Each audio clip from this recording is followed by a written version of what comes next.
What's going on, everybody? I'm going to show you how to tie a loop knot today. So first you start off with a half hitch knot, and you can slide the loop down by pulling the long end of the leader line. Then you can slide your hook onto the tag end. Go ahead and put the tag end through the loop and pull the tag to where you have about 1.5 inches of tag, and then loop it around twice.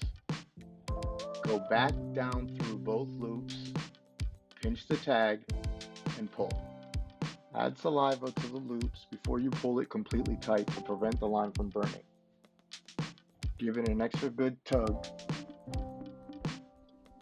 Grab the knife and snip off the tag end. Pull it one more good time, and there's your loop knot. Follow for more useful fishing content.